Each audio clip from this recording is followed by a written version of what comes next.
guys! So for today's video is all about a challenge, yung 5-minute peso makeup. 5-minute peso. 5-minute peso! Hello guys! So for today's video is a 5-minute makeup challenge. Meron mga na-request nito and this is what I do as well pag mamadali ako ng makeup or pag malilate na ako but still you want to do 3 cents sa harap ng madaming tao. And all the things that I will be using today will be on the description box para mas mabilis tayo. So without further ado, let's start. So I'm just gonna set a timer here for 5 minutes and let's see kung ano yung ma-achieve natin do within 5 minutes. Okay, let's start na tayo. 1, go. Okay, so as you can see, we have bare face and I'm gonna use the cushion na may SPF 50 na or may sunblock protection para mas mabilis. So I'm just gonna pump here. Or mga isang pump lang is enough for the whole face. Nagsasalita pa ako, diba? So yun yung advice ko pag mamadali ka para hindi ka na mag-sunblock. Kumuha ka na ng cushion, foundation, BB cream, whatever it is that you have na may sunblock protection na. But you have the base, para you have the protection from the UV rays as well. So, just gonna finish this. Medyo may pressure ah.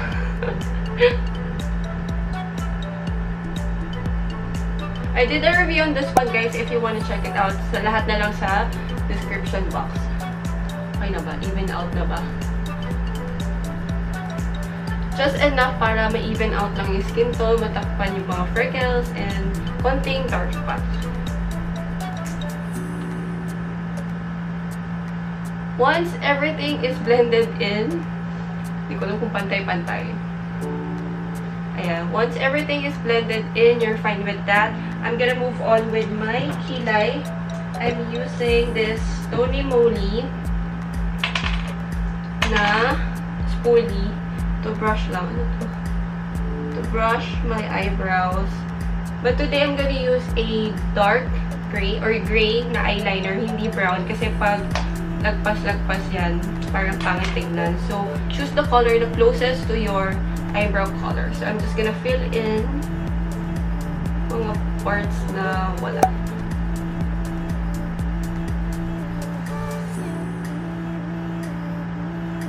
Oh my gosh, naputol pa. Maybelline to guys ah.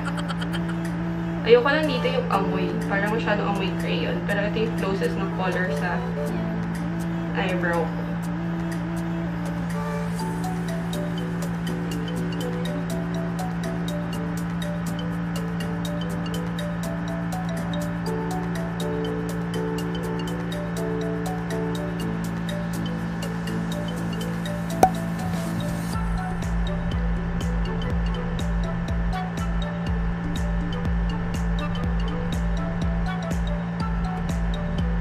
Talaga yung pinakamatagal na part eh. Ano ba? Okay ba? Okay, we're now down 2 minutes na. Okay, I have 3 minutes left. Just gonna brush it. Kaka-10. Brush off the excess. Saan tayo ba? Ayan, feeling ko okay na yan. Medyo decent naman, diba guys? Okay, so next dyan. Where is my... I'm gonna use the bilena just to contour my nose. And gagawin na rin natin siyang eyeshadows. Pero mamadali ka, hindi mo naman kailangan ng daming eyeshadow. So we're just gonna use one. Ayan, ganyan mo lang. Kalat mo lang and that's fine.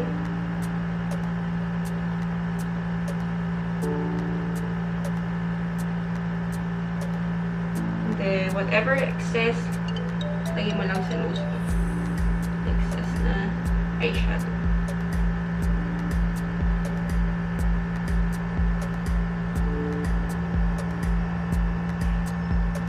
That's it.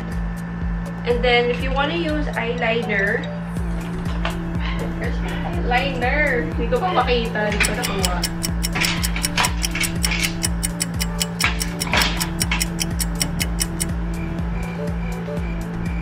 Makita eyeliner ko. Anyways, just gusto ko sana brown na eyeliner pero ito na lang. Feeling ko nahulog na siya. Grabe, kung kailangan mo ang mga bagay-bagay, dun pa nawawala. Just a little line that is very close sa lash line lang. Ayan. Then, kabila.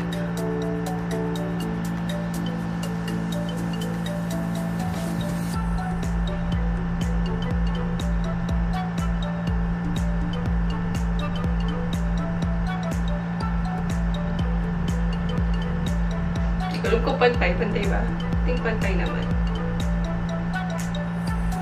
Okay. Blush on. Yung next na baked blush. This one.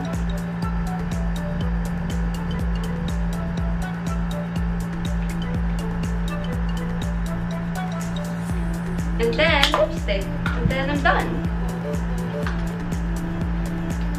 Pag namamadali ka, don't go for a liquid lipstick. Kasi pag hindi mo napantayan, hirap na. So, go for something that's very easy to blend. And I'm done with my makeup look, guys. So, that's it for today's video, guys. That is my 5-minute makeup challenge and my go-to makeup pag malilate na ako or tinatamad ako masyadong mag-makeup. This is what I created. I hope you did enjoy this video, guys. And I'll see you again on my next video or vlog. Bye!